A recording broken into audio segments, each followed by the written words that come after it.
Oh, hey, YT. Zitz 27. First time chat. Well, thanks for all the newcomers coming out tonight. This is how we do it, man. We're here after the game talking about it every time. Okay, we'll hang out for a little bit, discuss what we thought, what they could do better and everything like that. Okay, but here it is. I mean, there it is, right? Up against Carolina. It's got all the ripe ingredients for a disaster in terms of like PR and all that stuff. You know what I mean? What sucks though to me is that like Jack Campbell did a really good job, and yet I mean at least one of those goals was completely weak on his end. I know the D kind of bobbled it in front, and that it was Aho or something like that. I forget who was able to lunge forward and still kind of get it and knock it in. That's obviously not good defense on that. But as a goalie, you got to kind of have that one. However, before anyone starts going off on Jack Campbell, let me just say, oh boy, did he ever have some good saves tonight. That guy was trying so hard for us, man. He was trying so hard. You know, I felt bad for Jack. Oh, jeez.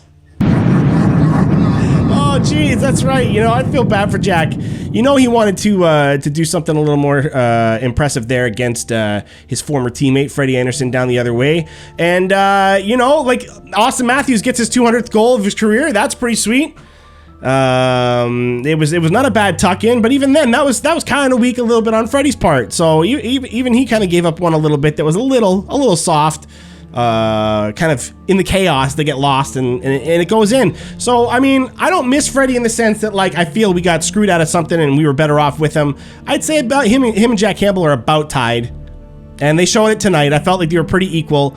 Talk about a defensive team with Carolina, guys. You know I love defense. They held the Leafs to like 8 shots for most of that game, right? Oh, hockey for you. That thing is for the drop the gloves things for the video game stuff, man. It's in the description. I apologize. We'll have to do it next time we play the video game. Or I might even get rid of some of those little bonuses and stuff like that and replace them with other things. But I'll tell you, man, like Carolina is such a good defensive team. I mean, they were able to hold off the Leafs for so long without many shots at all. And Toronto, that's often what they have going for them is getting shots. And they're not so concerned about giving them up, unfortunately. So a little bit of struggles on defense, man, for sure. I'm going to chug the bottle in the house for Mateo. Hello.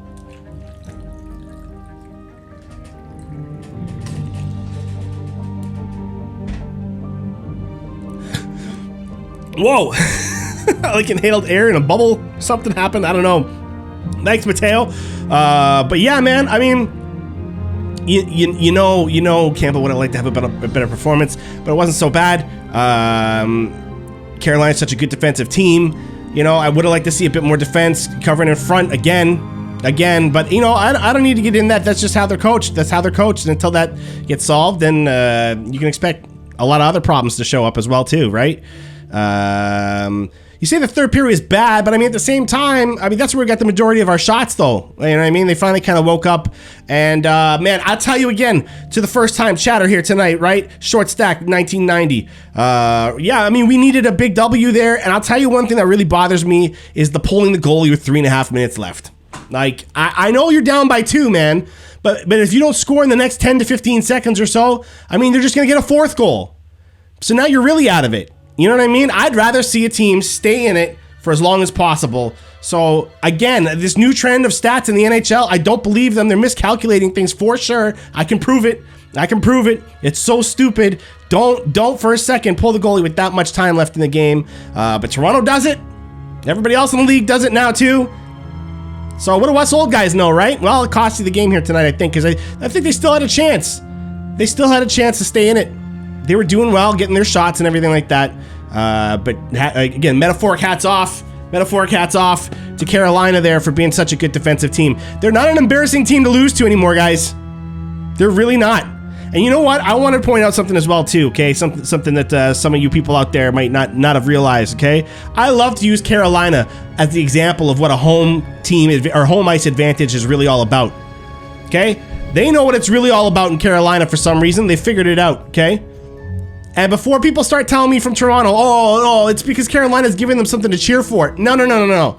Carolina's been this loud since before they had anything to cheer for, except for the storm surges. All right, a goofy center ice celebration. I mean, is that what it's going to take to get Toronto to be a loud fan base again? Is to start resorting to corny stuff like the Hurricanes were doing with the storm surges? Huh? Because so many Toronto fans, myself included, were making fun of that.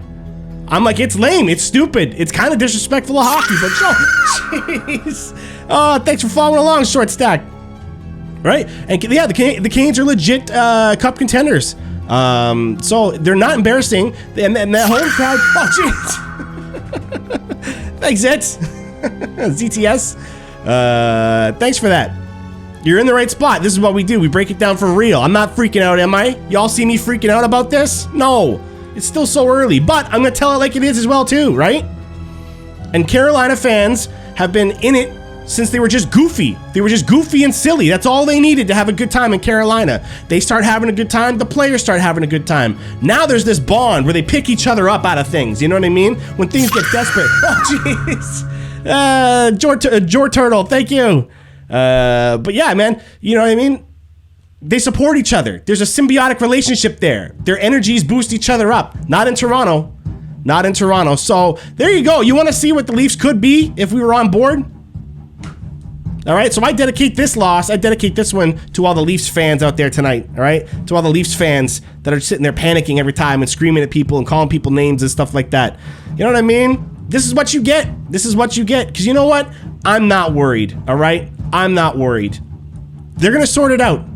They're going to sort it out. And if not, it's still going to be entertaining as heck, all right? I've come to appreciate the Greek tragedies as well as the epic wins and stuff like that, you know? You have to. You have to. So, yeah, so, you know, let's see if they can nail down their passing a little bit better. Let's see if they can score some goals. I mean, how many one-goal games do we have now? What is it, 5? 5 out of the 6? 3 or 4 out of the 6?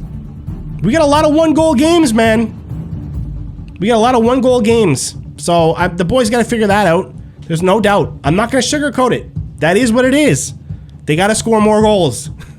But that's easier said than done, so all I'm doing is choosing not really to say it too much. You know what I mean? It's not that I don't agree with people when they say that. I totally do. But what are you going to do? Teach them to score goals? I mean, there's nothing a coach can do about that. There's nothing even really a player can do about that sometimes. They just go in or they don't. You know what I mean? It's certainly maintaining a positive attitude is what gets them through those tough slumps. So, to be honest, you know what I mean? They probably need a bit of a mental check too. You got to be mentally tougher than that. You got to be mentally stronger than that. You got to be able to pull yourself out when things are going rough. And you know what? For a lot of us, that's tough to do in life. So, all I'm saying is, we know what the problem is. They got to fix it. And until they do, this stuff is going to continue on. I'm sure once they get past the mental block, all right? They get over that mental speed bump, I'm sure they're going to start taking off. All right? And if not, what are you going to do, man? Stop watching? Hey, you know what? By all means, stop watching the Leafs. Stop blowing up my chats and stuff like that every time they lose, all right? Just stop doing it. If you're that stressed, just stop doing it, all right? But I wish the boys well. I hope they come back strong for the next game. And that's kind of what I have to say about it, all right? So now, with all the spookiness going on and everything like that, oh, jeez. One more before we go, eh? All right, well, one more before I get to what you guys are saying, okay? Because we're going to stick around for a little while, all right? So there it is, folks. Be here live after each one, all the new people here, all right? If you want to hear what I have to say. But now I'm going to read your comments and see what's going on as well, too. See what I might have missed, okay?